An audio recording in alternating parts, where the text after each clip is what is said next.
Good morning everyone, good morning. आज आ गए सवाष्टमी के दिन। Good morning.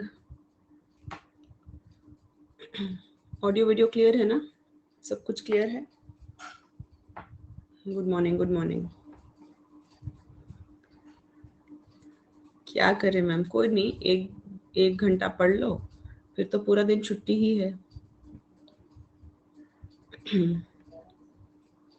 11 बजे तक सोना था, तो सो जाओ यार। किसने मना किया तुम्हें सोने के लिए? कौन बोला क्लास आने? मत आओ। Good morning, good morning. और भी क्लास है आज? तो मुझे क्या बोलते रहते हो कि मैम छुट्टी दीजिए, छुट्टी दीजिए, जब और क्लास है तो। 2 मेंस का क्लास है आज अभय सर का। हाँ, मुझे तुम लोग बड़ा ज्ञान देते हो कि सर 2 छुट्टी दे रहे हैं, आप भी दीजिए, आप भी दीजिए। सरप्राइज कहाँ रखे तनु? कल तो बता दिए थे, बता तो दिए थे कि क्लास है आज, बता तो दिए थे कि क्लास है। चलो।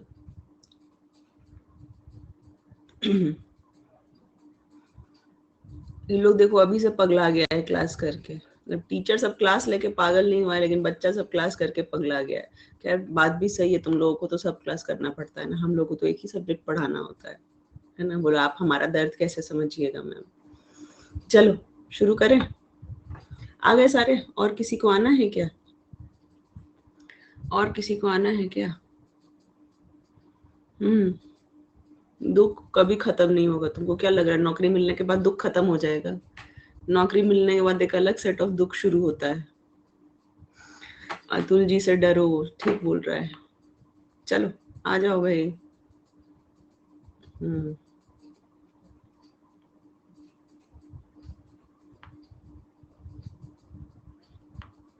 बस हमको 2 मिनट दे दो, पीडीएफ अपलोड कर रहे हैं, फिर शुरू करते हैं।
कल स्पेशल क्लास का क्या कहते हैं, जो आंसर राइटिंग करवाए थे, किए थे सब लोग? आंसर राइटिंग जो किए थे वो करवाए थे क्या?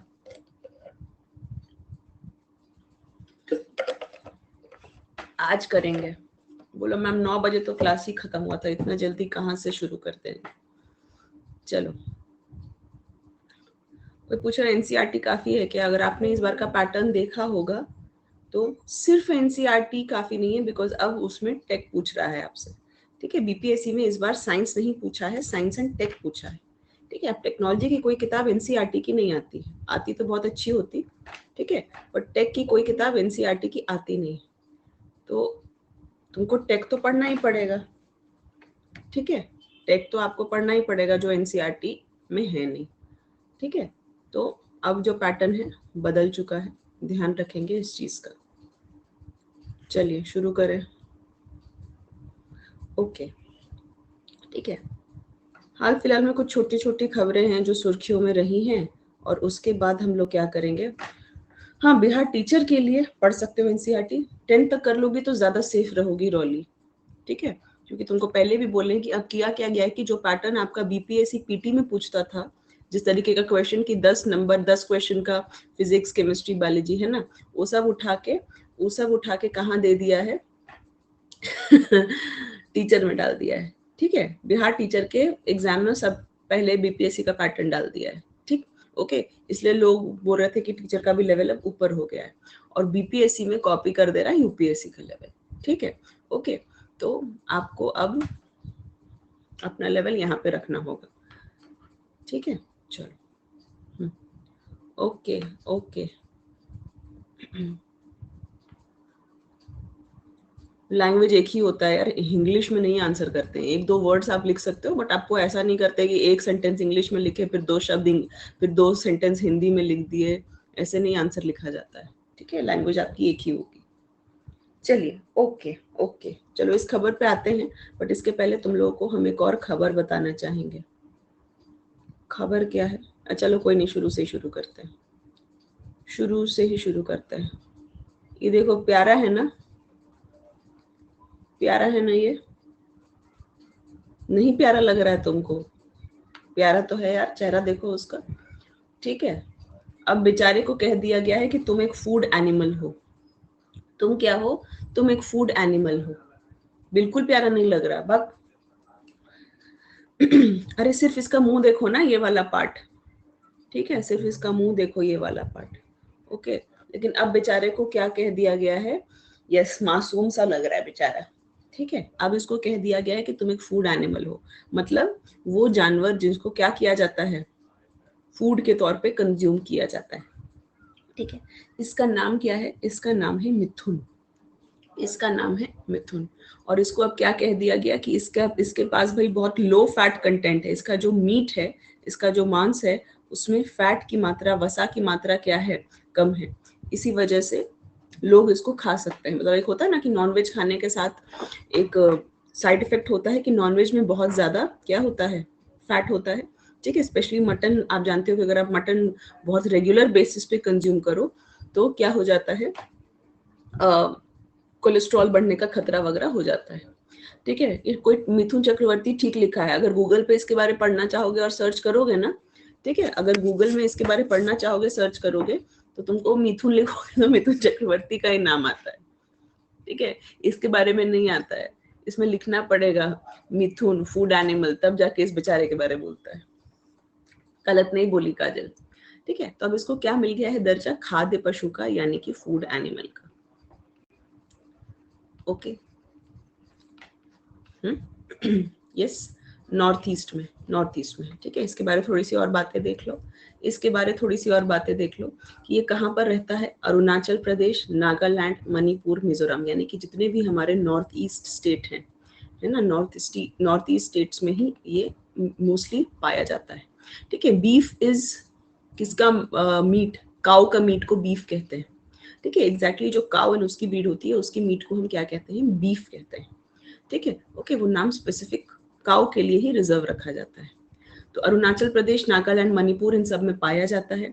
और बताएं तो हमारे जो नेबरिंग कंट्रीज हैं, जैसे बांग्लादेश, म्यांमार, भूटान, इनमें भी पाया जाता है, ठीक है, ओके। ये भारतीय बाइसन, इंडियन बाइसन के जैसा देखने में है, लेकिन थोड़ा सा साइज में क्या है? छोटा है, ठीक है। तो मिथुन के बारे आप प्लीज ध्यान रखिएगा कि अभी रिसेंटली इसको क्या मिला है? फूड एनिमल का टैग मिल चुका है, ठीक है। कहाँ पाया जाता है?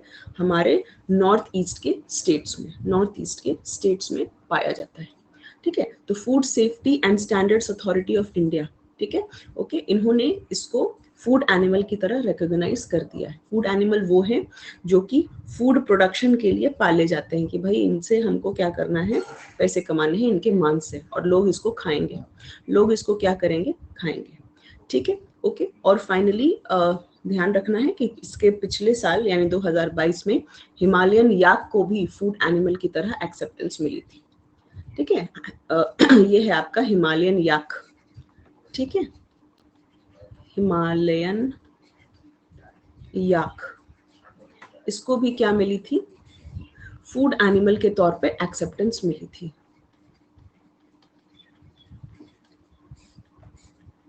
ठीक है, ओके। अस्तित्व का खतरा मातुर ऐसी बात है कि ऐसे तो हम लोग बहुत सारे लोग ये खाते हैं, चिकन खाते हैं, फिश खाते हैं, मटन खाते हैं, तब तो इनके भी अस्तित्व को खतरा हो जाएगा। ठीक है, बेसिकली बात ये है कि देखो इनका जो सेवन है ऐसा नहीं है कि ऑल ओवर इंडिया है, ठीक है, या ऑल ओवर वर्ल्ड है।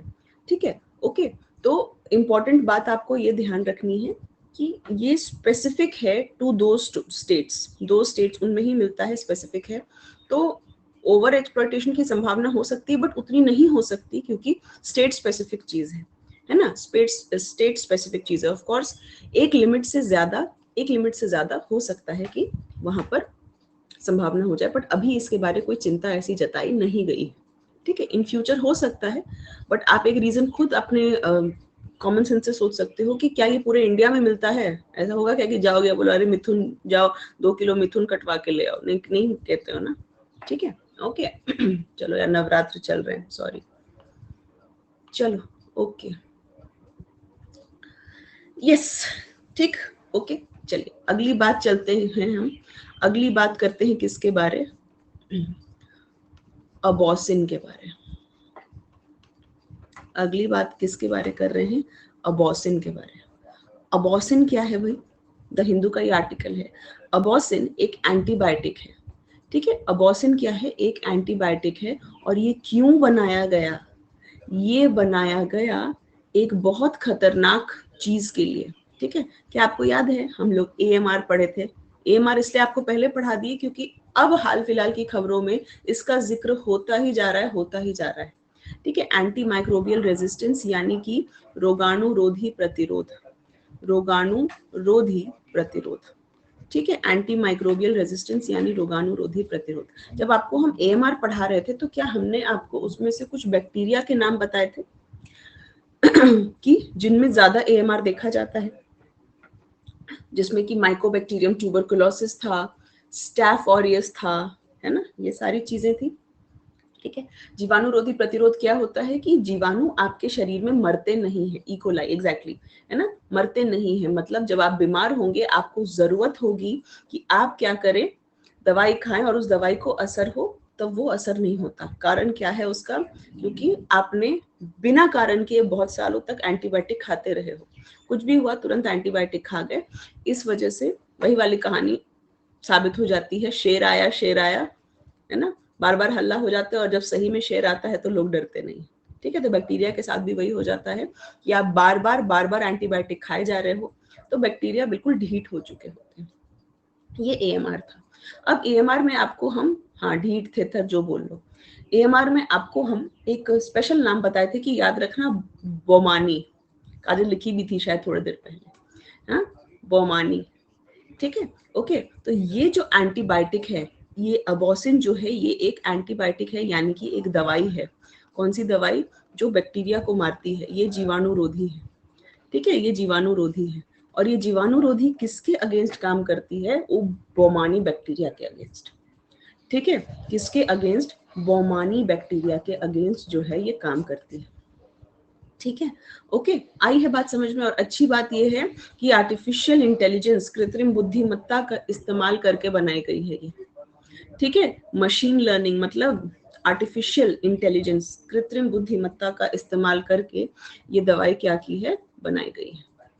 ठीक है, ओके। तो अबॉर्शन के बारे देख लो, used AI artificial intelligence to discover a new antibiotic abortion that can kill a deadly superbug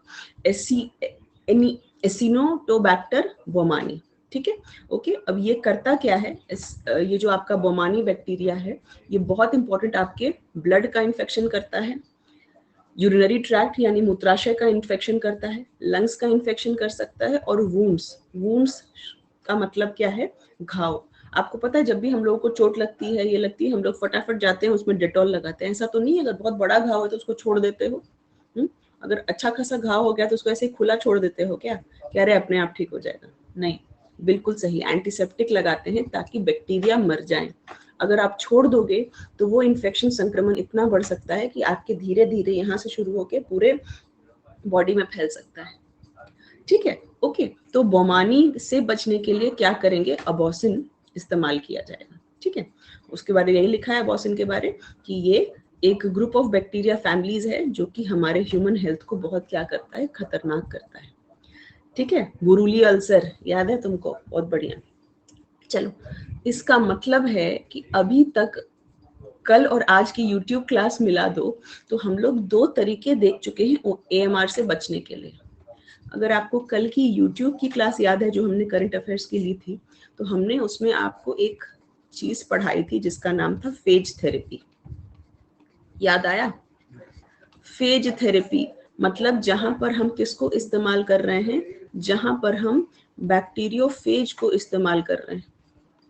बताओ यार, मेरे घर वाले इतने बदमाश हैं, रूम के बाहर ड्राइंग रूम है यहीं पे, मतलब डाइनिंग स्पेस, वहां बैठ के सब चाय पी रहा है और खिखिया रहा है, मतलब क्या ही बोले। चिढ़ाने के लिए और कुछ नहीं, जीवाणु भोजी। ठीक है, आपको नहीं दिया, अरे हम पहले पी लिए चाय, उठ के सुबह आपने बनाए और पी लिए, क्या करते। चलो, बैक्टीरियोफेज यानी जीवाणु भोजी, ऐसा कौन करता है? हैं बदमाश लोग सब। और बदमाश में जानते हो कौन है? मेरे हस्बैंड और मेरी मम्मी। दोनों अपना मजे में गप मार रहे हैं, हंस रहे हैं। चलो, ठीक है। तो बैक्टीरियोफेज क्या होते हैं? बैक्टीरियोफेज वो वायरस होते हैं, वायरस दैट इन्फेक्ट बैक्टीरिया। ठीक है, वैसे विषाणु जो क्या करते हैं, जो जीवाणु को मारते हैं, यानी कि जीवाणु पर क्या करते हैं, हमला करते हैं।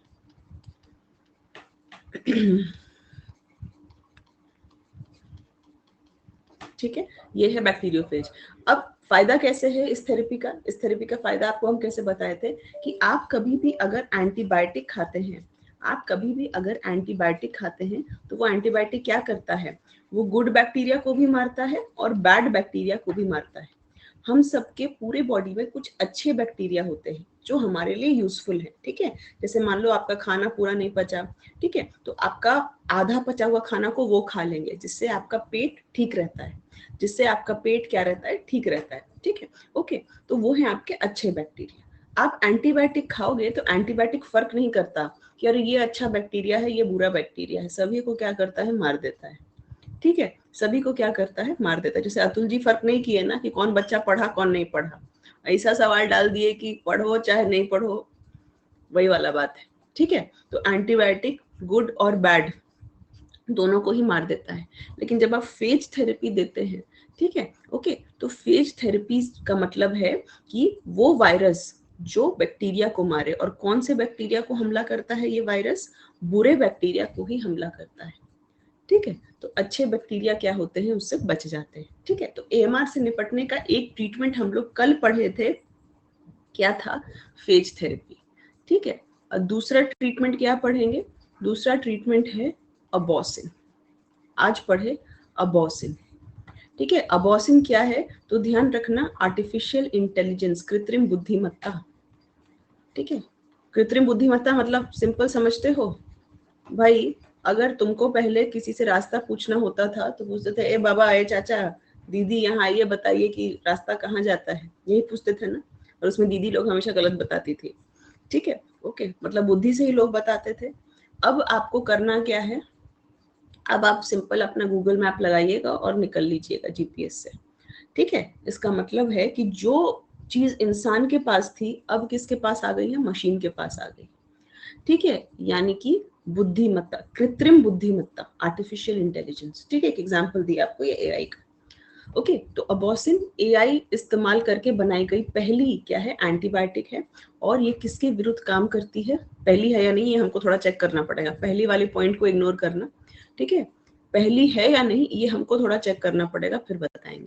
ठीक है, समय अभी के लिए इतना ध्यान रखो कि आर्टिफिशियल इंटेलिजेंस को यूज करके बनाई जाती है और बोमानी जो बैक्टीरिया है ना उसके अगेंस्ट क्या करती है, काम करती है। ठीक है, ओके। तो ये एक एंटीबायोटिक है, जीवाणुरोधी है।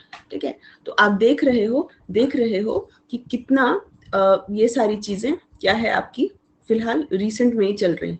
मतलब AMR एक्चुअली कहे ना सदाबहार टॉपिक है, पहले भी बहुत पूछता था और अब भी बहुत उससे क्या है पूछी जा रही चीज है। ठीक है, ओके। चलो आगे चलते हैं। अगली बात क्या कह रहा है भाई, एक रिपोर्ट आई है जिसमें जिसमें कहा गया है कि इंडिया के जितने भी वर्ल्ड के जितने भी कंट्रीज हैं, ठीक है, विश्व भर के जितने भी देश हैं उनमें से 12 चुनिंदा देशों में हमारा भारत एक है। ठीक है, मतलब 12 कंट्री मिलकर 52% प्लास्टिक पोल्यूशन कर रहे हैं। 12 देश मिलकर 52% क्या कर रहे हैं, प्लास्टिक प्रदूषण। ओके, जिसमें कि हम लोग भी हैं।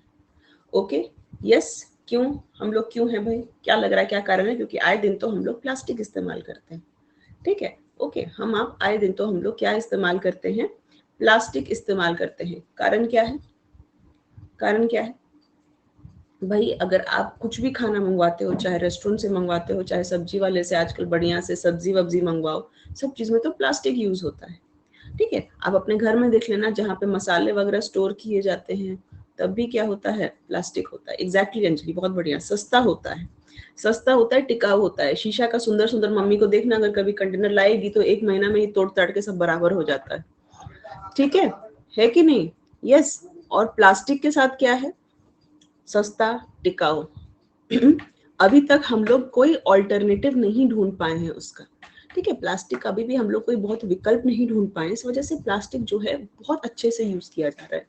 प्लस तुमको लगता है हमारे देश में अच्छी वेस्ट मैनेजमेंट है, अपशिष्ट निपटान के अच्छे सिस्टम्स हैं क्या अपने देश में? नहीं ना, अभी भी कहीं भी गार्बेज डंप कर दिया जाता है। ठीक है, तो इफेक्टिव वेस्ट मैनेजमेंट नहीं होने के वजह से प्लास्टिक एक क्या है, एक बहुत बड़ा सीरियस कॉज हो गया बहुत सारी बीमारियों का। आपको कल मैंने एक चीज बताई थी, माइक्रोप्लास्टिक बताया था। ठीक है, माइक्रो मतलब छोटा, वो प्लास्टिक जो क्या होते हैं, काफी छोटे होते हैं। ठीक है, माइक्रोप्लास्टिक। हम लोग इनफैक्ट जो कपड़ा भी पहनते हैं पॉलिएस्टर, ठीक है, वो भी एक तरीके से प्लास्टिक का ही कहीं ना कहीं दूसरा रूप है। ठीक है, ओके। पेट के बॉटल्स इस्तेमाल करते हैं। ठीक है, ये सारा बॉटल जो हम लोग इस्तेमाल करते हैं कहीं ना कहीं क्या है, प्लास्टिक ही है। इसीलिए जरूरत है हम लोगों को बेटर ऑल्टरनेटिव पे स्विच करने की। ठीक है, अब इसी की जगह अगर हम स्टील का बोतल ले लें तो क्या होगा, वही हमको पता है ये हल्का है, हम इसको एक हाथ में ऐसे रख सकते हैं।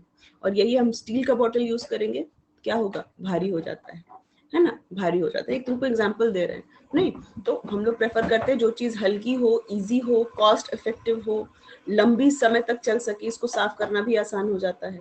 ठीक है, ओके। तो इस वजह से बहुत हद तक हम लोग अभी तक प्लास्टिक को कंट्रोल नहीं कर पाए। ठीक है, ओके। अब हुआ क्या कि 28 जुलाई 2023 को पहली बार मनाया गया प्लास्टिक ओवरशूट डे। ठीक है, प्लास्टिक ओवरशूट डे पहली बार मनाया गया 28 जुलाई को। ठीक है, ओके। तो प्लास्टिक ओवरशूट डे क्या है, पहले ध्यान से देखो। एक है कि हम प्लास्टिक को यूज करते हैं, इस्तेमाल करते हैं, और एक है कि हम प्लास्टिक का क्या करते हैं, वेस्ट मैनेजमेंट करते हैं। वेस्ट मैनेजमेंट मतलब अपशिष्ट निपटान, हिंदी में उसको हम कहते हैं अपशिष्ट निपटान करते हैं। ठीक है, अब प्लास्टिक वेस्ट जो भी है उसका सही तरीके से निपटान होना। ओवरशूट करने का मतलब क्या है, ओवर मतलब ज्यादा, शूट मतलब हद पार। ठीक है, ओवरशूट करने का सिंपल मतलब ये है कि जब आपका वेस्ट मैनेजमेंट फेल हो जाए, जब आप हाथ खड़े कर दो कि अरे भैया इतना प्लास्टिक का हम वेस्ट मैनेजमेंट नहीं कर सकते, अपशिष्ट निपटान नहीं हो सकता। ठीक है, तो जब आपके पूरे कंट्री का, पूरे देश का जो अपशिष्ट निपटान प्रणाली है, जो वेस्ट मैनेजमेंट सिस्टम है, अगर वो फेल हो जाए, ठीक है, तो आप कहते हो कि वो क्या है, वो ओवरशूट है। ठीक है, समझ गए ना? ओवरशूट का मतलब क्या है कि कचरा निपटा नहीं पा रहे हो, प्लास्टिक वेस्ट आप नहीं निपटा पा रहे, ठीक है। तो विश्व ने कब मनाया? 28 जुलाई 2023 को अर्थ का था, और इंडिया का कब था? पहले ही, ये 7वां महीना में, पहला ही महीना में। इंडिया का कब था? 6 जनवरी, ठीक है। इंडिया का कब था? 6 जनवरी, ठीक है। तो 28 जुलाई 2023 को पृथ्वी ने अपना पहला प्लास्टिक ओवरशूट दिवस मनाया, जबकि भारत ने इसको 6 जनवरी को ही मना लिया था, ठीक है। तो समझ जाना कि हम लोग प्लास्टिक ओवरशूट से समझते क्या है। ये एक ऐसी स्थिति जहां पर जो क्या है, निपटान है वो धीरे है, ठीक है। या निपटान समर्थ नहीं है प्लास्टिक को मैनेज करने के लिए, ठीक है। तो वही लिखा है, overshoot day is the day when generation of plastic waste exceeds the capacity of waste management leading to environmental pollution, ठीक है। ओके, ओवरशूट डे वह दिन है जब प्लास्टिक कचरे का उत्पादन अपशिष्ट प्रबंधन की क्षमता से अधिक हो जाता है, ठीक है, अधिक हो जाता है, जिससे पर्यावरण का क्या होता है? प्रदूषण होता है, ठीक। ओके, तो एक्चुअली में हमको क्या है, जरूरत है इन चीजों को देखने के लिए, ठीक।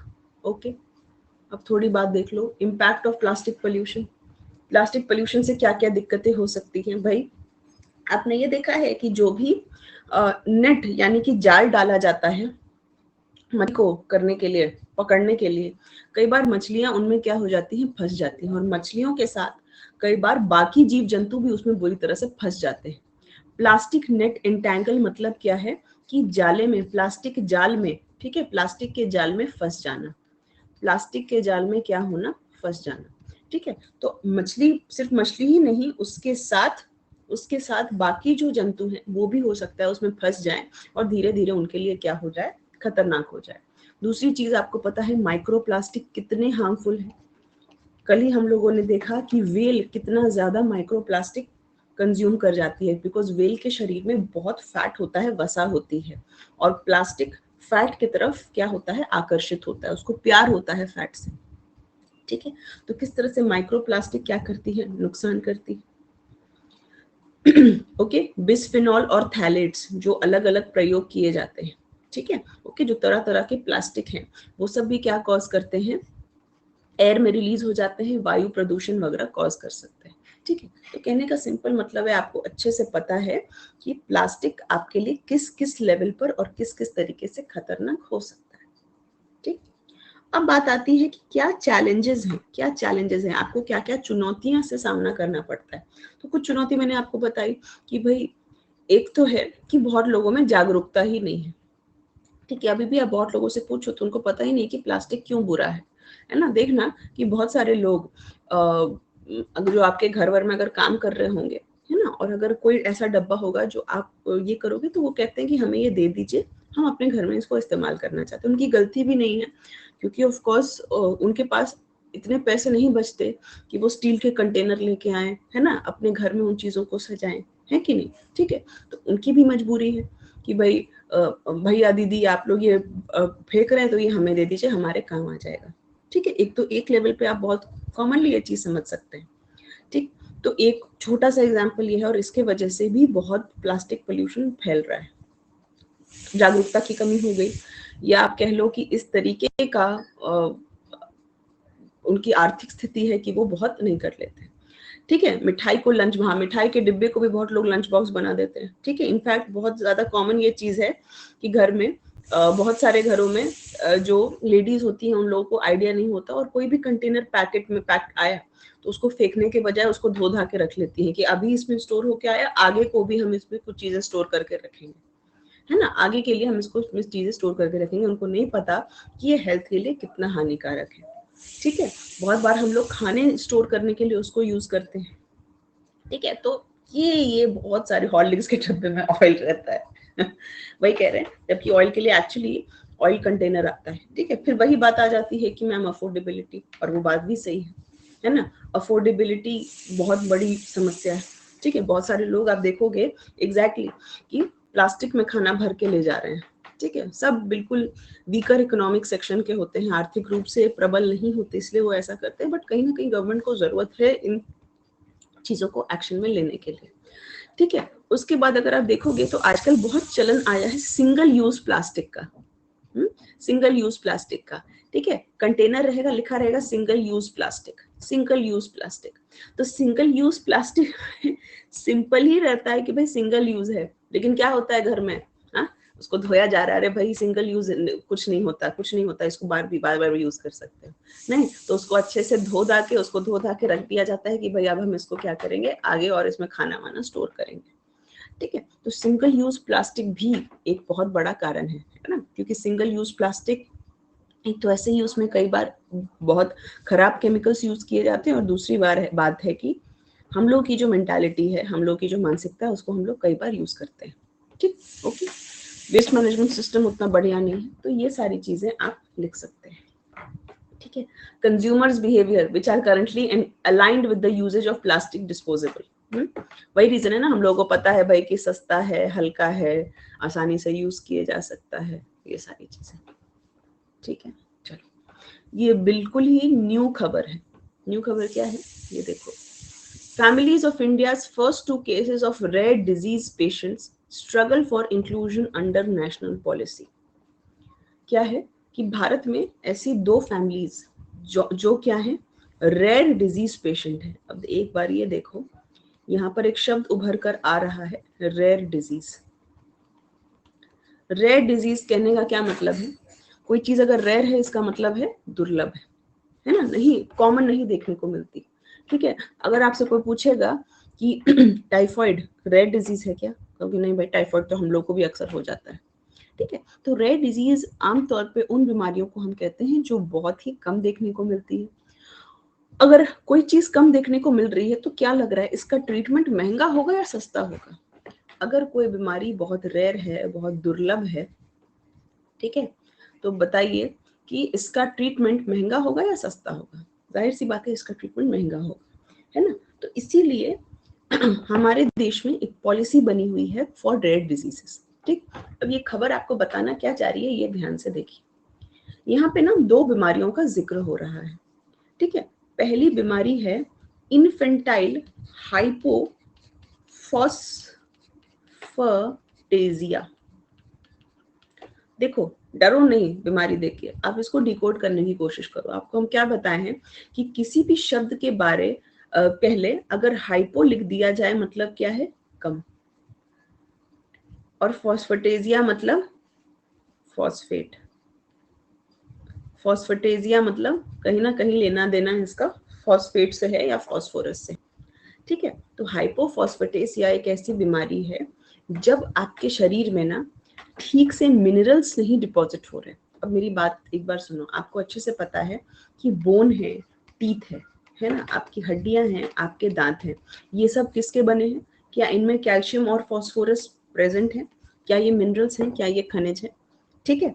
हमारा बोन मजबूत कैसे बनता है, क्यों कहते हैं दूध पीना चाहिए, दूध पीने से हड्डियां मजबूत होती हैं, बिकॉज दूध में कैल्शियम होता है ना, और अगर वो कैल्शियम हमारे बोन में एब्जॉर्ब होगा तो अपने आप बोन हड्डियां मजबूत होती जाएंगी, ठीक है, ओके। तो एक ऐसी प्रक्रिया जिनमें हमारे बोन, ठीक है, ओके, बोन में है, अरे अजीब सा बोन बन गया, समझ जाओ, कोई नहीं, बोन में और टीथ में अगर कैल्शियम डिपॉजिट हो जाए, ठीक है, अगर हमारे बोन और टीथ में कैल्शियम और फास्फोरस क्या हो जाए, डिपॉजिट हो जाए, इकट्ठा हो जाए, तो हम उस प्रक्रिया को कहते हैं मिनरलाइजेशन। हम उस प्रक्रिया को क्या कहते हैं, मिनरलाइजेशन, ठीक है। तो मिनरलाइजेशन क्या है, मिनरलाइजेशन एक ऐसी प्रक्रिया है, ठीक है, खनिजीकरण जिसको कहते हो, जिसमें आपके टिश्यूज के ऊपर, ऊतकों में, आपको पता है टीथ हो गया, बोन हो गया, है ना, तो बोन टिश्यू है ऑफ कोर्स, तो जिसमें आपके बोन और टीथ के ऊपर क्या डिपॉजिट हो जाए, मिनरल्स डिपॉजिट हो जाए, ठीक है। अब हाइपोफॉस्फेटेसिया में क्या होगा, यहाँ पे शरीर में फास्फोरस की ही कमी है, ठीक है, ओके। तो इस स्थिति में बोन एंड टीथ में कैल्शियम नहीं जमा हो पाएगा, मिनरलाइजेशन कमजोर होगी, जिसके वजह से हड्डियां और दांत क्या होंगे, कमजोर होंगे, ठीक है। हड्डी जल्दी से टूट सकती है, ठीक है, हड्डी क्या हो सकती है, जल्दी से टूट सकती है, ठीक है भाई। अगर कोई चीज कमजोर है तो टूट जाएगी ना जल्दी, ठीक है। दांत ठीक से नहीं आएंगे, या दांत आएंगे भी तो दांत जल्दी टूट जाएंगे, ठीक है, ओके। तो ये है हाइपोफॉस्फेटेसिया। इन्फेंटाइल मतलब बचपन, इन्फेंट, इन्फेंट से शब्द आया इन्फेंटाइल। इन्फेंट का मतलब क्या है? नवजात। ठीक है, तो इन्फेंटाइल हाइपोफॉस्फेटेसिया अगर शब्द सुनोगे तो अब डरोगे नहीं। आप हिंदी मीडियम वाले भी हो तब भी आप समझ जाओगे कि अच्छा मैम, इन्फेंट शब्द का मतलब है नवजात, हाइपो शब्द का मतलब है कम, और फॉस्फेट शब्द का मतलब तो भाई फॉस्फोरस से हो ही गया। ठीक है, ओके। तो एक ये बीमारी है, वही लिखा है कि 16 महीने की एक लड़की, ठीक है, वो इंडिया की ओनली नोन केस है।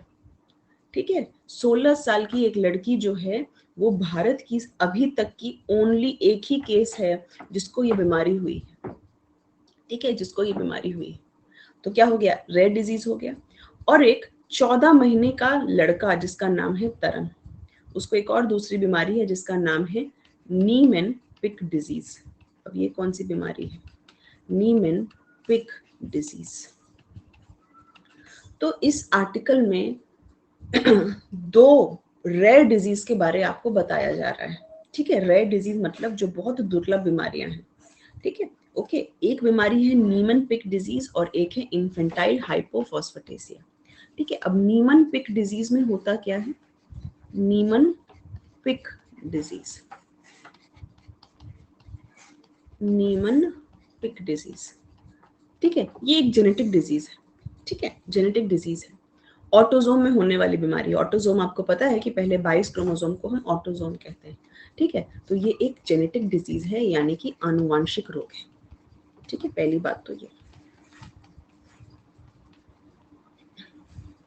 अब इस बीमारी में होता क्या है ना कि शरीर में एक एंजाइम की कमी होती है, स्फिंगोमाइलिनेज नाम की कमी होती है। एक एंजाइम है जिसका नाम क्या है? स्फिंगोमाइलिनेज। ये एक एंजाइम है। ठीक है, इस एंजाइम की क्या होती है? कमी होती है। अब इस एंजाइम की कमी होती क्या है? तो ये एंजाइम करता क्या है? तो ये एंजाइम ना लिपिड को तोड़ता है। ये एंजाइम क्या करता है? लिपिड यानी वसा को तोड़ने का काम करता है। ठीक है, तुम देखो तुम्हारी बॉडी में जो भी फैट है, भले आप दुबले पतले हो फिर भी आपकी बॉडी में फैट है, भले थोड़ा है लेकिन फैट है। ठीक है, अब फैट ऐसा है क्या कि पूरे शरीर का फैट तुम्हारे सिर्फ और सिर्फ गाल पे और पूरी शरीर पतली है? ऐसा तो नहीं है। ठीक है, या पूरे शरीर का फैट सिर्फ एक हाथ में है, दूसरा हाथ पैर बिल्कुल बिल्कुल पतले हैं? नहीं ना। मेरा कहने का मतलब है कि वो जो फैट है, वो इक्वली डिस्ट्रीब्यूटेड है ना, पूरे बराबर तरीके से क्या किया गया है? बांट दिया गया है ना। वो कभी कभार होता है कि जब हम लोग वेट गेन कर लेते हैं तो हाँ भाई हमारा पेट बाहर निकल गया है, हम ऐसे दुबले पतले, हमारा पेट बाहर निकल गया, मैं उसकी बात नहीं कर रही, वो तो आपके खाने पीने की वजह से। ठीक है, ओके। मेरा कहने का मतलब है कि जो एंजाइम है जिसका नाम है स्फिंगोमाइलिनेज, ये एंजाइम क्या करता है? लिपिड को तोड़ता है, वसा को तोड़ता है। अगर अब इस एंजाइम की कमी होगी तो क्या होगा? लिपिड को ये तोड़ेगा नहीं, वसा को ये तोड़ेगा नहीं। ठीक है, तो इस बीमारी में, नीमन पिक डिजीज में, स्फिंगोमाइलिनेज की कमी हो जाती है। ठीक है, ओके। और यहाँ पर होता क्या है कि आपका लिवर और आपका स्प्लीन,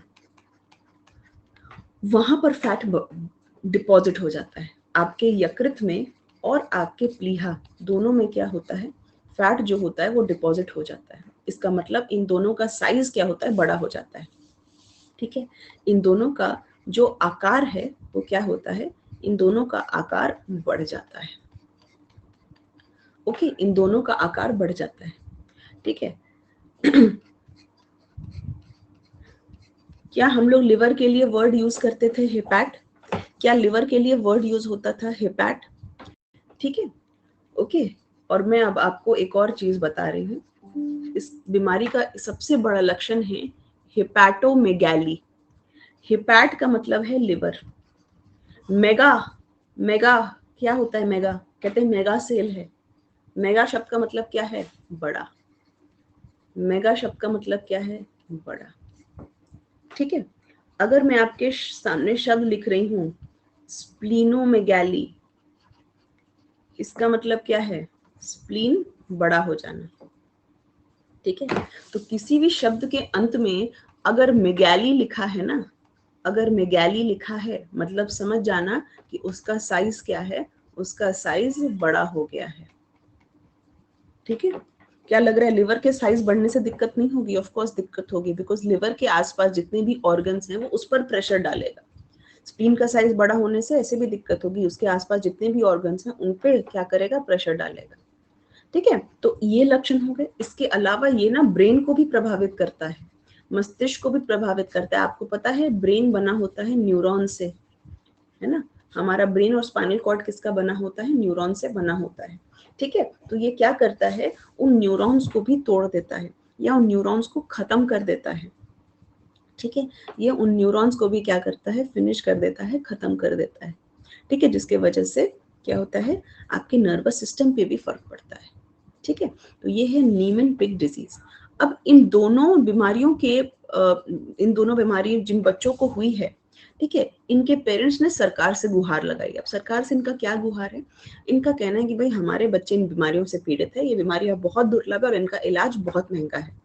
तो आप हमको जो आपकी नेशनल रेयर डिजीज पॉलिसी है, मतलब आपकी जो भी पॉलिसी आपने बनाई है दुर्लभ बीमारियों के लिए, जिसके तहत आप पीड़ितों को पैसे देते हैं, इलाज मुहैया करवाते हैं, हमें भी करवाइए। ठीक है, मतलब आपकी जो बीमारियां हैं उनमें हमारे बच्चों की बीमारियों को भी आप इंक्लूड करिए और हमें क्या दीजिए? आर्थिक सहायता दीजिए। ठीक है, या चिकित्सा हमें प्रोवाइड करिए। ठीक है, ओके, तो एक बार जरा इसको पढ़ लेते हैं। नीमन-पिग डिजीज क्या है? Inherited metabolic disorder. इनहेरिटेड का मतलब क्या है? आनुवांशिक। मेटाबॉलिक डिसऑर्डर मतलब मेटाबॉलिज्म आपको पता है, शरीर में होने वाली जितनी भी प्रक्रियाएं हैं उनको मेटाबॉलिज्म कहते हैं। ठीक है, जिसमें एबनॉर्मल अमाउंट्स ऑफ लिपिड है, यानी कि वसा, मैंने आपको बताया कि वसा यहाँ पे टूट नहीं रहा है, इसलिए वो वसा स्प्लीन में, लिवर में, ब्रेन में, इन जगहों पे क्या होता है? डिपॉजिट हो जाता है। लक्षण क्या है? लिवर और स्प्लीन का बड़ा होना, डिफिकल्टी इन कोऑर्डिनेटिंग मूवमेंट, मतलब हाथ पैर जो है वो ठीक से ये यूज नहीं कर पा रहे हैं। स्लर्ड स्पीच, बिकॉज आपको पता है आपका ब्रेन ही सब कुछ कंट्रोल कर रहा है। अगर आपका न्यूरॉन ही खत्म हो गया तो आपको बोलने में दिक्कत होगी, है ना? हम सब अभी एक साथ इतने काम कर पा रहे हैं क्योंकि हमारा दिमाग ठीक है ना? हम लोग का ब्रेन ठीक से काम करे। अगर ब्रेन का एक भी हिस्सा प्रभावित हो गया ना, तो कोई ना कोई एक्शन, कोई ना कोई एक्टिविटी हमारी प्रभावित हो जाएगी। ठीक है, ओके, तो देख रहे हो कि इतने सारे लोगों में सिर्फ एक को होता है। कहने का मतलब है कि बहुत ही रेयर बीमारी है। ठीक है, बहुत ही रेयर बीमारी है। तो नीमन-पिग रोग जो है वंशानुगत रोग है, चयापचय संबंधी बीमारी है, जहां पर आपके मस्तिष्क, प्लीहा, यकृत, फेफड़े, इन सब जगह लिपिड जमा हो जाता है, क्योंकि हमने आपको बताया कि स्फिंगोमाइलिनेस नाम की कमी हो जाती है। ठीक है, एंजाइम की कमी हो जाती है। ठीक है, तो यकृत और प्लीहा का साइज बड़ा होना, चलने में कठिनाई होना, क्योंकि आपको पता है जब आप चल रहे होते हो तो आपके हाथ पैर एक साथ मूव कर रहे होते हैं। ऐसा नहीं है कि आप ऐसे चलते हो, एक पैर आगे रखे तो हाथ ऐसे रखे, नहीं ना, सारा शरीर आपका इकट्ठे चलता है। ठीक है, ओके, तो बार बार श्वसन संक्रमण। ठीक है, अस्पष्ट वाणी, अस्पष्ट वाणी यानी ऐसे करके बोलना, क्योंकि ऑफ कोर्स ब्रेन अफेक्टेड है तो आपके सारे काम को क्या करेगा? अफेक्ट करेगा। ठीक है, 2.5 लाख लोगों में किसी एक को होता है। ठीक है, इसीलिए क्या है? रेयर डिजीज है। ठीक है, तो national policy for rare disease क्या कहती है? ये गवर्नमेंट की एक इनिशिएटिव है जो लोगों को अनकॉमन मेडिकल कंडीशंस के लिए क्या देती है? सपोर्ट देती है, सपोर्ट देती है। ठीक है, अब क्या देखा गया है कि इस बीमारी के लिए ना एक एंजाइम आती है जिसका नाम है ज़ेनपोज़ाइम। ठीक है, ये जो नीमन-पिग बीमारी है, नीमन-पिग रोग है, इसका ट्रीटमेंट है कि आप पेशेंट को एक एंजाइम दें। ठीक है, एंजाइम दें, एंजाइम रिप्लेसमेंट थेरेपी, मतलब कि उनका एंजाइम काम नहीं कर रहा है तो आप उसको रिप्लेस कर दें, आप उसकी जगह एक दूसरा एंजाइम मरीज को देते हैं, उसका नाम है ज़ेनपोज़ाइम। ठीक है, ज़ेनपोज़ाइम दवाई का नाम है। ठीक है, तो वही कह रहा है कि भाई ज़ेनपोज़ाइम महंगी एंजाइम है, इसीलिए हर वर्ग के लोग इसको नहीं खरीद सकते, और ऐसे एंजाइम के लिए हमको क्या चाहिए? सरकार की सहायता चाहिए। तो दुर्लभ बीमारियों के लिए राष्ट्र नीति क्या है भाई? कि सरकार की पहल है जिससे दुर्लभ और असामान्य चिकित्सा स्थितियों में पीड़ित व्यक्ति को संबंधित करने और सहायता प्रदान करने के लिए डिजाइन किया गया है। ठीक है, ओके, तो यहाँ पर आपको ध्यान रखना है ज़ेनपोज़ाइम, ज़ेनपोज़ाइम, ज़ेनपोज़ाइम। ठीक है, ओके, तो नीमन-पिग डिजीज और इन्फेंटाइल हाइपोफॉस्फेटेसिया। ठीक है, ये क्या है? आपकी ये दो बीमारियां हैं जिनके बारे आपको यहाँ पे क्या किया गया है, बताया गया है, नीमन-पिक डिजीज और इन्फेंटाइल हाइपोफॉस्फेटेसिया। क्लियर है ये? क्लियर है ये दोनों बीमारी? हाइपोफॉस्फेटेसिया तो नाम से आप अंदाजा लगा सकते हैं, नीमन-पिक नाम से नहीं पता चल रहा है, ठीक है, नीमन-पिक नाम से नहीं पता चल रहा है, तो समझ जाना कि यहाँ पे स्फिंगोमाइलिनेज एंजाइम की कमी है, जिस वजह से फैट का एक मॉलिक्यूल जिसका नाम है स्फिंगोमाइलिन, वही तरीके का फैट वसा हर जगह जमा हो जाता है, जिसकी वजह से लिवर, स्प्लीन, ब्रेन सब पे क्या होता है, प्रभाव पड़ता है। और इसका ट्रीटमेंट क्या है, इसका इलाज क्या है, ट्रीटमेंट क्या है, ज़ेनपोज़ाइन। ज़ेनपोज़ाइन, ठीक है। इसके लिए माँ बाप क्या है, गुहार लगा रहे हैं सरकार से। सरकार से क्या कर रहे हैं, गुहार लगा रहे हैं, ठीक है। बस खत्म ही कर रही हूँ, 5 से 10 मिनट और।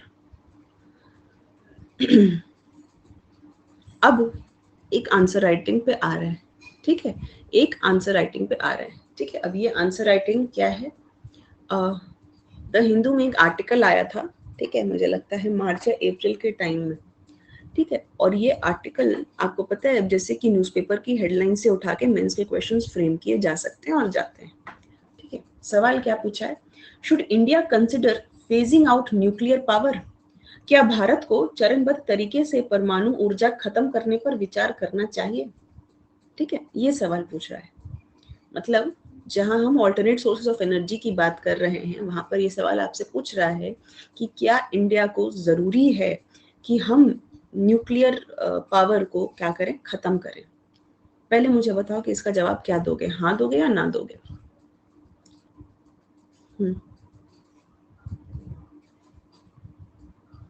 नहीं दोगे, क्यों नहीं भाई? आपको क्या लगता है न्यूक्लियर फ्यूल प्राप्त करना और उससे एनर्जी लेना, फिजन प्रोसेस सबसे बहुत सस्ता है? ऐसा बहुत सस्ता है? बिल्कुल सस्ता नहीं है। न्यूक्लियर, अभी हम लोग मेंस में पढ़ रहे थे, सब आपको इसके मैंने डिसएडवांटेजेस बताए थे, ठीक है। जो लैंड मिलना न्यूक्लियर पावर प्लांट के लिए मिलना आसान है क्या? नहीं ना। कितने सारे न्यूक्लियर पावर प्लांट का काम डिले हुआ है लैंड एक्विजिशन के वजह से, ठीक है। एनरिचमेंट भी करते हो वो भी महंगा पड़ेगा, ठीक है। वेस्ट मैनेजमेंट बहुत महंगा है, थोड़ा सा भी रेडिएशन लीक हो गया तो खतरा हो सकता है, ठीक है। तो क्यों नहीं करना चाहिए भाई? क्यों नहीं करना चाहिए भाई?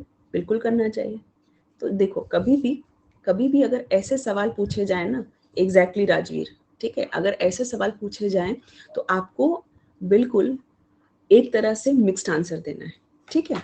आपको इसकी अच्छाई भी बतानी है, बुराई भी बतानी है, और कंक्लूजन में ये लिखना है कि हम लोगों को एक बैलेंस्ड अप्रोच लेकर चलना है, ठीक है। हम लोगों को क्या करना है, एक बैलेंस्ड अप्रोच लेकर चलना है, ठीक है। इस तरह से चीजें करनी है कि चीजें बैलेंस में रहें, संतुलन में रहें, ठीक है। ओके, समझ रहे हो? तो कभी भी डायरेक्ट यस या नो ऐसे स्टेटमेंट्स का नहीं देना। अगर कभी भी आपसे एग्जाम में ऐसे सवाल पूछ दिए जाते हैं कि क्या करना चाहिए, जिसको आपको पता है कि अच्छी चीज है ना, ऐसा नहीं है कि न्यूक्लियर पावर के सिर्फ और सिर्फ डिसएडवांटेजेस हैं, एडवांटेजेस भी हैं, ठीक है। तो अगर ऐसी कोई चीज जिसके एडवांटेजेस और डिसएडवांटेजेस दोनों हों, ठीक है, तो आपको क्या करना है, वहां पे एक बीच का रास्ता लेकर चलना है, और एग्जाम में भी कंक्लूजन में भी यही लिखना है कि हमको जरूरत है कि हम इसका क्या कर सकें, एक बैलेंस्ड अप्रोच लेकर चल सकें, ठीक है। तो कभी भी ऐसा नहीं है कि आप एक तरफा बोल दोगे, ठीक है, ये नहीं ये नहीं ये नहीं ये नहीं, ऐसे करके।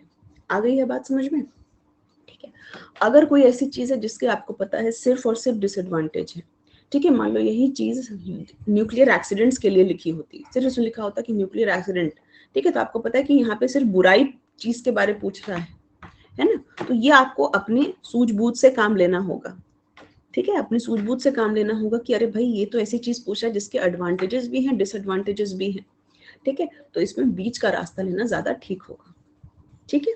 ओके, चलो, अब इसका हम मॉडल आंसर तुम लोगों को दे दिए, अभी हम बता दे रहे हैं, आप इसको एक बार पढ़ के खुद से लिखने की कोशिश करना, ठीक है। अब सबसे पहले इंट्रोडक्शन में आप विश्व की स्थिति कुछ बयान कर सकते हैं, जैसे कि रिसेंटली जर्मनी अपना आखिरी न्यूक्लियर पावर प्लांट बंद कर चुका है, और फ्रांस को भी फ्रांस भले ही एक न्यूक्लियर पावर हाउस है, लेकिन उसको फिर भी अपने पुराने रिएक्टर्स को रिप्लेस करना, यानी पुराने रिएक्टर में जो भी चीजें खराब हो गई हैं उसको ठीक करने, रिप्लेस करने में बहुत समय लग रहा है। इसका मतलब है कि इतना आसान नहीं है न्यूक्लियर टेक्नोलॉजी को यूज करना। ठीक है, जो विश्व के एक्चुअली में डेवलप्ड कंट्रीज कहे जाते हैं उनमें अगर हालत अच्छी नहीं है, इसका मतलब है कि जनरली इसकी हालत बहुत अच्छी नहीं है, इतना आसान नहीं है चलाना। ठीक है, ऐसा नहीं है कि हर कोई इसको क्या कर सकता है, चला सकता है। ठीक है, ओके। फिर आप इसमें यहाँ पे लिख रहे हैं कि एक हाथ में हम देख रहे हैं कि अगर हम न्यूक्लियर टेक्नोलॉजी यूज करते हैं तो उससे कार्बन उत्सर्जन कम होता है, कम मात्रा में ज्यादा ऊर्जा दे सकता है, तो ऑफकोर्स हमारे लिए काफी विश्वसनीय हो जाता है। लेकिन साथ ही साथ इसका जो न्यूक्लियर वेस्ट निकलता है, प्लस इसमें जो इंफ्रास्ट्रक्चर लगता है, जो बुनियादी ढांचा लगता है, उसकी अपनी एक अलग क्या है, इनकम है, और वो अपने में एक बहुत बड़ा चैलेंज है। ठीक है, अपने में एक बहुत बड़ा चैलेंज। आपको पता है न्यूक्लियर रिएक्टर बनाने के लिए पैसा बहुत चाहिए, टाइम बहुत चाहिए, लैंड बहुत चाहिए, वेस्ट मैनेजमेंट तगड़ा है। ठीक है, मतलब बहुत सारे चैलेंजेस हैं जो आपको क्या करने हैं, मीट करने हैं। ठीक है, ओके। फिर आप दे सकते हैं कि भाई अभी हमारे भारत में न्यूक्लियर एनर्जी की स्थिति क्या है ना, न्यूक्लियर एनर्जी की स्थिति क्या है। ठीक है, ओके, यस। काजल, तुम हमेशा बहुत इम्पेशेंट रहती हो, तुमको मैं हर क्लास में नोटिस कर रही हूँ, लेकिन तुम बहुत इम्पेशेंट रहती हो। मुझे पहले कंप्लीट तो करने दो यार, मैं तो अभी शुरू ही की हूँ। ठीक है, इंट्रो में आप टॉपिक को इंट्रोड्यूस कर रहे हो, बिकॉज आपको पहले ही पता है कि आप मिड रास्ता लेने वाले हो। ठीक है, आप मिड रास्ता लेने वाले हो।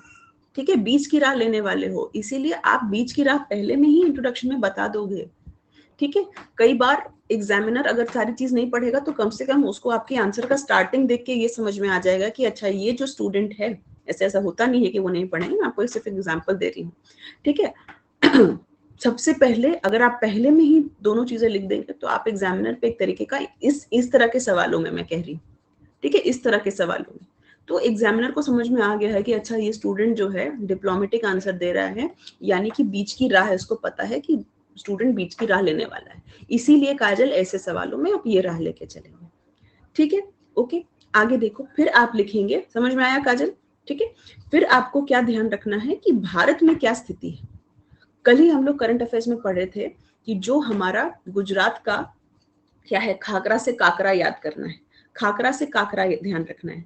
तो काकरा पार जो है, काकरा पार न्यूक्लियर पावर प्लांट क्या हो गया है, जो पूरी तरह से फंक्शनल हो चुका है, पूरी तरह से क्या हो चुका है, फंक्शनल हो चुका है। तुम देखो 2021 जनवरी में ही इसको तार से जोड़ दिया गया था। ठीक है, ग्रिड यानी तार से जोड़ दिया गया था, लेकिन ये पूरी तरह से फंक्शनल यानी कार्यरत हुआ है अभी। ठीक है, ओके। तो आपको ये चीज यहाँ पे आप लिख सकते हो। ठीक है, ये चीज यहाँ पर लिख सकते हो। ठीक है, तो यहाँ पे वही लिखा हुआ है कि भारत में अभी भी एनर्जी रिसोर्सेज में न्यूक्लियर एनर्जी 5वें नंबर पे है, और अभी भी हम लोग अपना 2% जो एनर्जी है वो किससे बना रहे हैं, न्यूक्लियर एनर्जी से बना रहे हैं। ठीक है, मतलब अभी भी जो हमारी बिजली उत्पादन है उसमें जो परमाणु ऊर्जा है उसका योगदान कितना है, 2%। और सारे सोर्सेज में देख लें तो ये क्या है, 5वें नंबर पे। ठीक है, 5वें नंबर पे है। आपको पता है कि प्रेशराइज्ड हैवी वाटर रिएक्टर पर हमारा कितना जोर है, और क्यों जोर दिया जा रहा है, बिकॉज इसमें हम नेचुरल यूरेनियम, प्राकृतिक यूरेनियम इस्तेमाल कर सकते हैं, और प्राकृतिक यूरेनियम इस्तेमाल करने के कारण यूरेनियम संवर्धन का हम कॉस्ट बचा सकते हैं। ठीक है, ओके। तो ये कुछ डेटा है यहाँ पर दिया हुआ, आप चाहो तो आप इस डेटा को कोट कर सकते हो कि हमारे पास 18 अभी तक प्रेशराइज्ड हैवी वाटर रिएक्टर हैं और 4 लाइट वाटर रिएक्टर हैं। लाइट वाटर रिएक्टर क्या होता था, जहां पर आप वाटर को यूज करते थे मॉडरेटर और कूलेंट की तरह दोनों से। ठीक है, गुड मॉर्निंग की, अब तो क्लास खत्म होने को आई डियर। ठीक है, ओके। तो लाइट वाटर रिएक्टर क्या है, जहां पे आप पानी को यूज करते हैं दोनों के तहत। ठीक है, ओके। ये चीजें आप मेंशन कर सकते हो। ठीक, उसके बाद अपकमिंग में भी आपको पता है कि हरियाणा का एक गांव है गोरखपुर। गोरखपुर ऐसे तो एक यूपी वाला है, योगी जी वाला, और एक दूसरा है हरियाणा में एक गांव है गोरखपुर। ठीक है, ओके। तो गोरखपुर टाउन इन हरियाणा, वो भी कहा जा रहा है कि फंक्शनल हो जाएगा। ठीक है, फंक्शनल क्या हो जाएगा, हो जाएगा।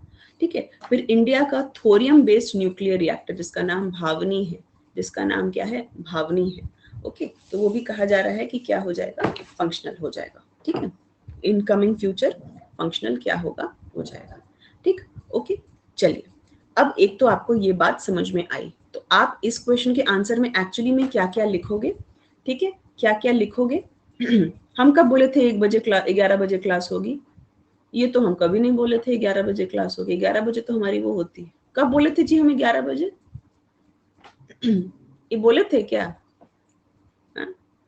तुम्हारा दिमाग बज रहा है शिवानी, कान बजता लोगों का, तुम्हारा दिमाग बज रहा है। हम बोले ही नहीं थे, कल ही बोले थे कि भाई सुबह रखेंगे 9 बजे ताकि तुम लोग फिर पूरा दिन आराम से छुट्टी मनाना। अब हमको थोड़ी पता तुम लोग का और क्लास। चलो ढेर सारा क्लास है तुम लोगों का, चलो कोई बात नहीं, ठीक है। तो अगर कभी भी ऐसा सवाल दिया जाएगा तो प्लीज याद रखना कि इसमें आपको क्या देना है, एक बैलेंस्ड अप्रोच देना है, बैलेंस्ड अप्रोच देना है। यानी कि यहाँ पर एक संतुलित राह बतानी है आपको, ठीक है। ओके, जब आप इसका इंट्रो लिखेंगे तो आप इसमें दोनों चीजें बताएंगे, अच्छी चीज मतलब पॉजिटिव और नेगेटिव, ठीक है, बुरी चीज दोनों बताएंगे, ठीक है, दूरी बताएंगे, ठीक है। ओके, तीसरी बात आपको क्या लिखनी है, फिर चूंकि यहाँ पे भारत में पूछा गया है, भारत में एम्फेसिस देकर पूछा गया है, तो आप भारत में बताएंगे कि भारत में अभी सिचुएशन कैसी है न्यूक्लियर पावर की, ठीक है, सिचुएशन कैसी है भारत में, अभी स्थिति कैसी है, जिसमें कि आप लिख सकते हैं यहाँ पर कि अभी भी हमारी 2% जो खपत है, बिजली की, वो न्यूक्लियर पावर प्लांट पूरा कर रहा है, न्यूक्लियर पावर पूरा कर रहा है, ठीक।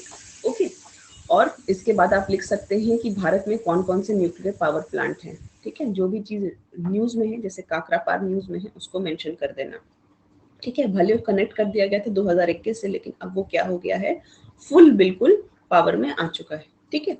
ओके, अब इसके बाद आप क्या लिख सकते हैं, इसके अलावा आप लिख सकते हैं कि भारत में प्रोज एंड कॉन्स चाहो तो लिख सकते हो, ठीक है। शॉर्ट में न्यूक्लियर टेक्नोलॉजी के प्रोज एंड कॉन्स चाहो तो लिख सकते हो, ठीक है। ऑल्दो हमने वो चीज इंट्रो में मेंशन कर दी है राजवीर, ठीक है, इंट्रो में हमने उसको एक शॉर्ट वे में मेंशन कर दिया है कि भाई कार्बन एमिशन कम करेगा, पर दूसरी तरफ महंगा है, उसके बाद न्यूक्लियर वेस्ट मैनेजमेंट ये है, ठीक है। तो इसको चाहो तो स्किप कर सकते हो, ठीक है। फिर से वही चीज, अगर आपको कभी भी लगता है कि आप आंसर लिख रहे हैं और आंसर में कोई चीज आपके दिमाग से बिल्कुल निकल गई है, तो आप यहाँ पर आंसर का लेंथ बढ़ाने के लिए इसको लिख सकते हो, ठीक है। कभी कभार अपनी जान बचाने के लिए आप ये चीजें करते हैं, ठीक। अगर आपको आता है तो इस पार्ट को ओमिट कर सकते हो, आ गई बात समझ में।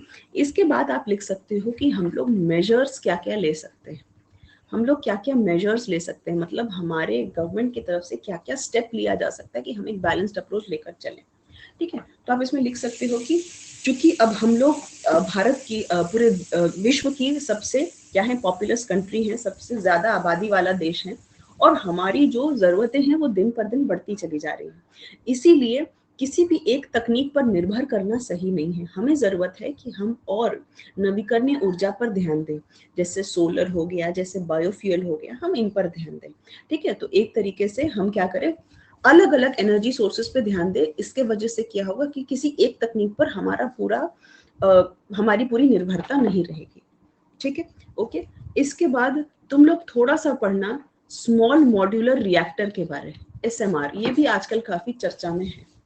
न्यूक्लियर रिएक्टर तो हम लोग बड़ा बनाते हैं और उसमें ज्यादा एनर्जी निकलती भी है, ठीक है। अगर उसी का एक छोटा रूप बनाया जाए जिसमें कि लागत भी कम लगे, लैंड भी कम इस्तेमाल हो, भले एनर्जी कम निकले, लेकिन उसी का एक छोटा रूप बनाया जाए, SMR मतलब स्मॉल मॉड्यूलर रिएक्टर्स,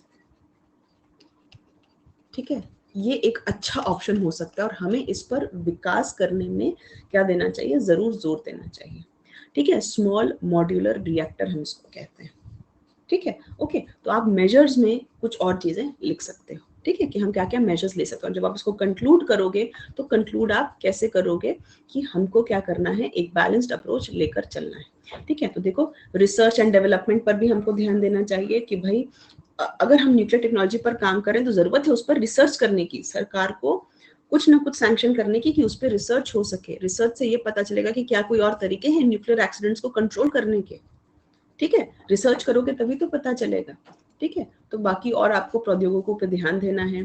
फिर सक्षम नीति बनाने की जरूरत है। ओके, स्मॉल मॉड्यूलर रिएक्टर पे जरूर ध्यान देना। ठीक है, स्मॉल मॉड्यूलर रिएक्टर पे आप क्या करना, जरूर ध्यान देना। और आप कंक्लूड करोगे, निष्कर्ष निकालोगे कि हमें कुछ बैलेंस्ड अप्रोच करने की जरूरत है। ठीक है, बैलेंस्ड अप्रोच क्या होगा? बैलेंस्ड अप्रोच जो है वो अच्छे पर भी ध्यान देगा, बुरे पर भी ध्यान देगा। यानी कि कोई भी तकनीक है, उससे जुड़ी जो भी चुनौतियां हैं, जो भी समस्याएं हैं, ठीक है, उनको भी टैकल करने की जरूरत है ना, उनको भी टैकल करने की जरूरत है। कैसे करेंगे ये हमने बता दिया कि भैया स्मॉल मॉड्यूलर रिएक्टर बनाएंगे, बाकी सोर्सेस को भी विकसित करेंगे ताकि सिर्फ न्यूक्लियर एनर्जी पर इतनी निर्भरता या इतना प्रेशर ना रहे। ठीक है, ओके। और हम क्या करेंगे, बढ़िया नीति लाएंगे जिससे कि ये चीजें आसानी से हो सके। ठीक है, ओके। तो आप इस तरह से कंक्लूजन लिखेंगे और अपने आंसर को क्या करेंगे, पूर्ण विराम देंगे। ठीक है, ये पूरा आंसर मैंने आपको यहाँ पे दे दिया है मॉडल के तौर पे। इसको अपनी कॉपी में लिख लेना और थोड़ा सा इसको अपने वर्ड्स में भी लिखने की जरूरत, लिखने की कोशिश करना। ठीक है, कि अगर इस तरीके का सवाल आ जाएगा, है ना, तो हम लोगों को किस तरीके से इसका क्या देना चाहिए, आंसर देना चाहिए। ठीक है, चलो आज के लिए हाँ, जो मर्जी छाप देना काजल, ठीक है, लेकिन ऐसा लिखना कि तुम एग्जाम में भी लिख सको। वर्ड टू वर्ड टेप लोगी तो दिमाग में नहीं रहेगा। कोशिश करना कि हम जो लिखे हैं उसको समझ लो और अपने शब्दों में लिखो, ताकि ऐसा करोगे तो आपको एग्जाम में भी चीजें याद रहेंगी। ठीक है, बाकी हम आप सभी को बता दें कि 23 तारीख को यानी कल 12 बजे आपका कॉम्बैट टेस्ट है। आप सब इसमें जरूर पार्टिसिपेट करिए। फ्री टेस्ट है और इसमें आपको बहुत सारे क्या मिलते हैं, उपहार मिलते हैं। ठीक है, चलिए, तो उम्मीद करती हूँ आज मजा आया होगा आप लोगों को। हम लोग बहुत सारी न्यू चीजें सीखे, जाने, नई नई बीमारियों के बारे पढ़े। ठीक है, और इसके बाद हम लोग कुछ अच्छा सा आंसर भी देखें। ठीक, ओके। चलो, तो अब आज मेरी कोई क्लास नहीं है, कल मिलेंगे। कल से फिर अपना जो रेगुलर शेड्यूल है वो चलता रहेगा। ठीक है भाई, चला जाए। ओके जी, धन्यवाद सभी को। अष्टमी की बधाई। सब अच्छे से पूजा करो, है ना। ऐसे सब अपने काम में लगे हो तो बढ़िया है, पूजा वही है असली। ठीक है, चलो जाओ, घूम घूम के आओ अच्छे से। कल मिलते हैं। चलिए, देखो ज्यादा टाइम नहीं लिए तुम लोग का, 1 ही घंटा लिए, 1 ही घंटा टाइम लिए तुम लोगों का। चलो।